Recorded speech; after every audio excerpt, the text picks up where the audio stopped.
I'm George Niles. I've lived in the Florida Keys all my life, fished all my life. I'm Billy Niles. I'm George's father, third generation. My grandfather fished ahead of me.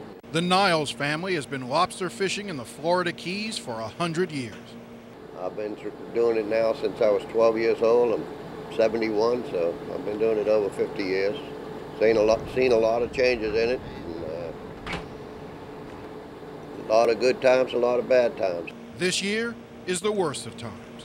At $3 a pound, the price for lobster is at the lowest it's been in more than 25 years, and it's leaving fishermen like the Niles at risk of losing it all. When you get it in your blood, it's like anything else. If you love it, if it's football or whatever it is, you love it, you want to do it, and that's the way it is with us. I mean, it's something we love, and it hurts us when somebody's trying to take it from us, and it's hard. It gets harder by the day. Like George and Billy Niles in Key West, Gary Nichols' fishing operation near Marathon is also a family affair. My daughter runs my 40-footer, the Miss Beth 2, which is my wife's name, and I run the 50-footer, which is a marine management called the Life Force. While Gary and his daughter are on the water, Gary's wife babysits their grandchild and handles the books.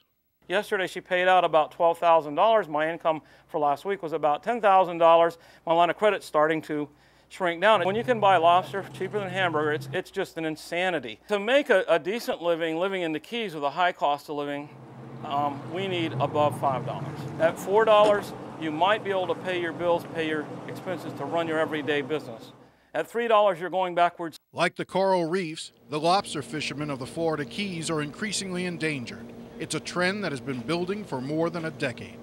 There used to be about 40 to 50 fishermen on this island, and we had about 30 of them at this little fish house.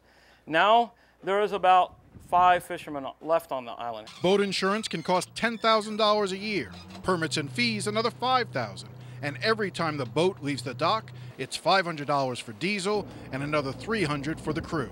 At $3 a pound, just to break even, they need to pull 300 pounds of lobster.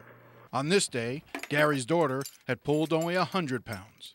I'm doing everything I know how, and it's not working out. In Key West, George Niles was having one of his best days of the year. As he pulled up to the dock, his traps were full. 1,068, I missed it by 1. Does that qualify as a good day? That qualifies as a great day. But the joy was short-lived. Engine troubles threatened to cut into the day's profit. Like all lobster fishermen, they know they live one hurricane, one major mechanical problem away from extinction. It wouldn't surprise me if half the lobster fishermen went out of business at the end of this year. Lobster season runs through the end of March, but in a few weeks stone crab season starts, and the fishermen here are hoping to be able to make up some of the money they're losing in lobster season with stone crabs, but they're not necessarily optimistic. The stone crab price, well, that's also been depressed lately. Reporting from the Florida Keys, I'm Jim DeFeeti, CBS 4 News.